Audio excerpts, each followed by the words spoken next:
Contos de Amestralia. A ascensão de Kusala. O recomeço. Após uma longa viagem de quase 500 milhas pela estrada que liga Rokalon a Turgu, Kusala chegou na cidade de Turgu em segurança. Kusala estava nervosa por estar pela primeira vez em sua vida fora das muralhas de Rokalon, local onde passou todos os seus anos de vida até então, mas apesar do nervosismo Kusala manteve a postura e resistiu a todas as vezes em que sentiu vontade de desistir e retornar para sua casa. Quando Kusala viu a cidade de Turgu pela primeira vez, logo percebeu que Turgu era uma cidade diferente de Rokalon. Para começar, a cidade ficava nas proximidades de um grande rio e, assim como Sansu contou, possuía uma grande muralha com várias torres de vigia que mostrava para qualquer um que se aproximasse que o local era muito bem protegido, o que era um grande contraste em comparação com a muralha de 15 pés de Rokalon, que ao longo da história havia sido escalada 3 vezes e derrubada 2 vezes.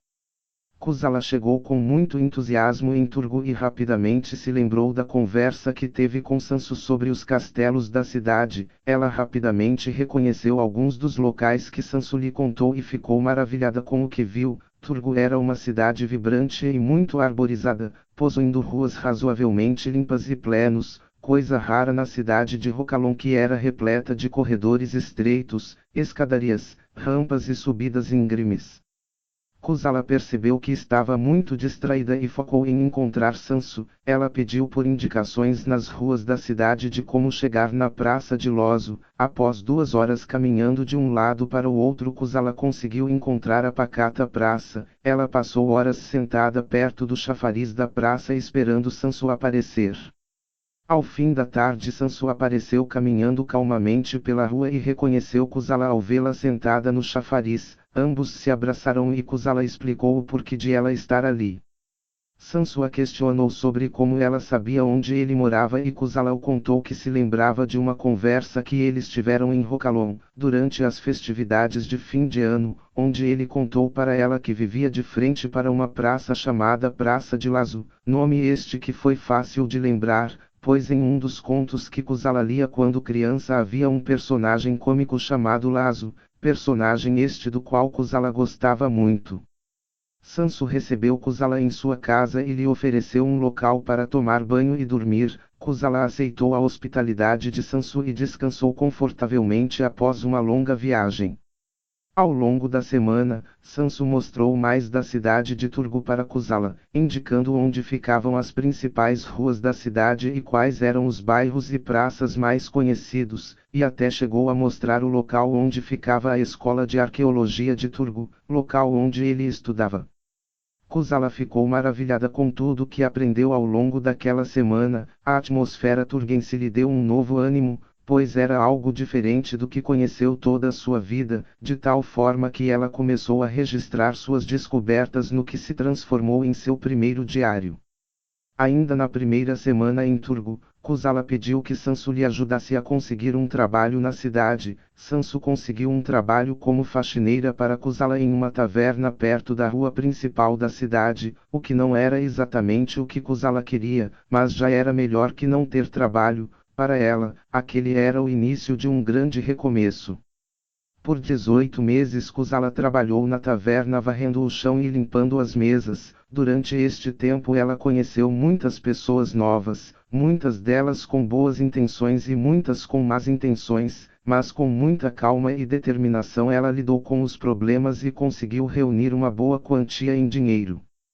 Kusala não tardou para se acostumar com a cidade. Em alguns meses ela já conhecia Turgu como se fosse uma nativa e até adaptou seu dialeto rocalomo para falar de maneira mais semelhante aos turguenses. Ao passear pela cidade, com ou sem a presença de Sansu, Kusala não passava mais que 5 minutos sem saudar ou ser saudada por alguém na rua, levando Sansu a comentar que Kusala em menos de um ano na cidade já conhecia mais pessoas do que ele.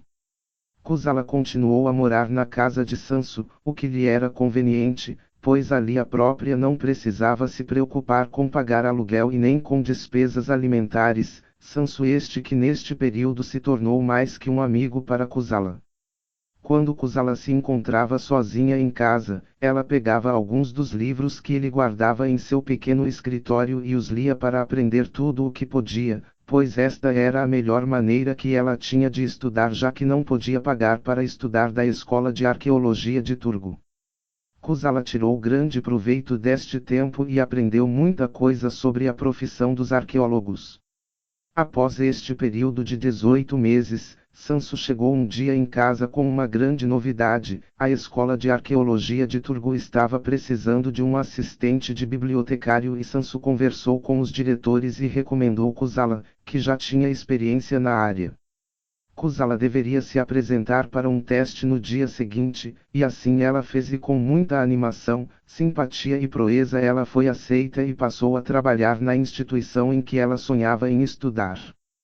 Kusala passou 3 anos trabalhando como assistente de bibliotecário na biblioteca da escola, onde ela convivia com centenas de alunos da escola. Além de ser um local onde ela conhecia pessoas, ali ela não apenas tinha um bom salário, como também tinha acesso a um catálogo impressionante de livros, mapas e documentos sobre arqueologia. Enquanto Kusala não estava organizando livros, atendendo os alunos ou comendo, ela estava lendo, e muito ela leu, e com o tempo seu conhecimento cirúrgico chegava a assustar os alunos mais noviços e até alguns funcionários e professores. Durante seu segundo ano como assistente, Kusala, que não podia estar mais feliz com sua vida, recebeu de Sansu uma triste notícia. Sansu era órfão de pai e mãe, quem pagava por sua casa e estudos era seu tio que morava na cidade de Zarus. Seu tio, um homem rico chamado Nilvulembatu, lhe havia enviado uma carta comunicando que durante o período vindouro de férias seu sobrinho deveria viajar para Zarus para se casar com uma moça de uma importante família da cidade.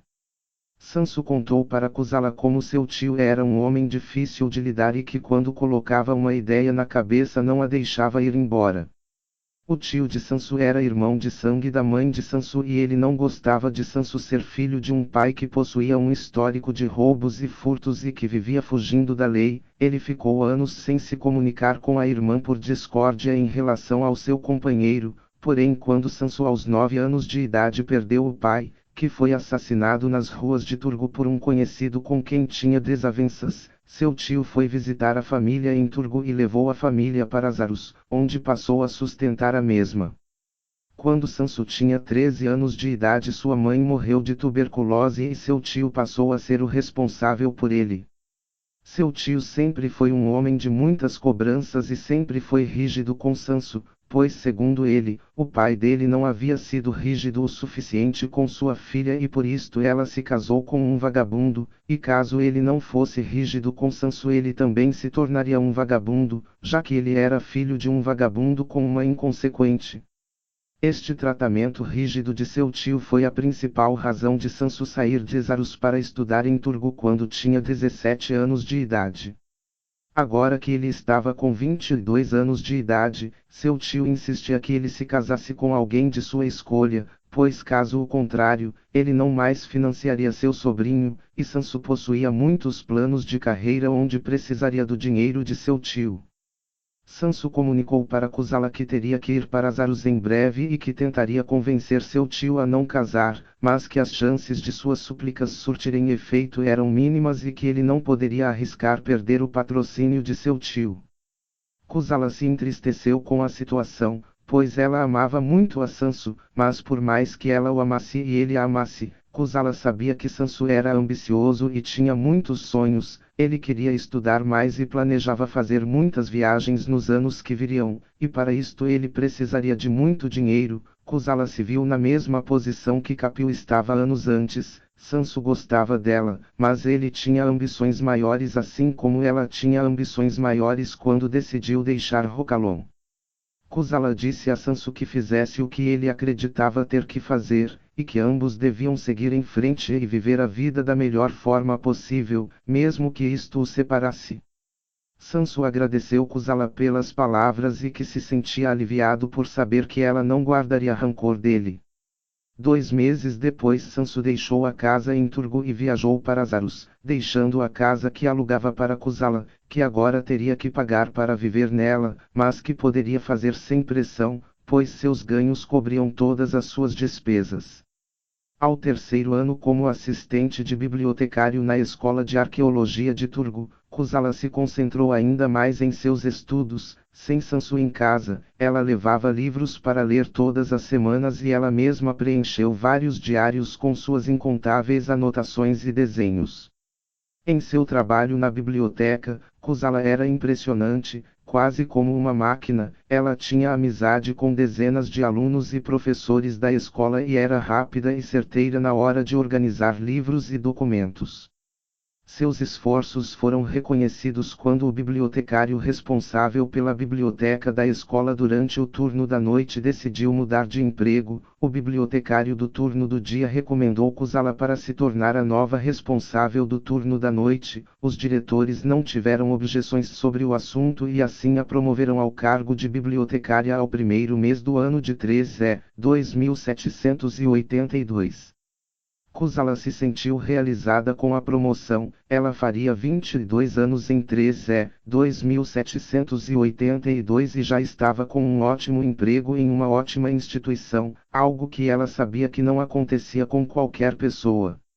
Em sua primeira noite no novo cargo, Kusala começou a escrever seu novo diário, o diário número 9. Sua primeira página conta como olhava em torno e pensava onde ela estaria caso não tivesse fugido de casa anos antes.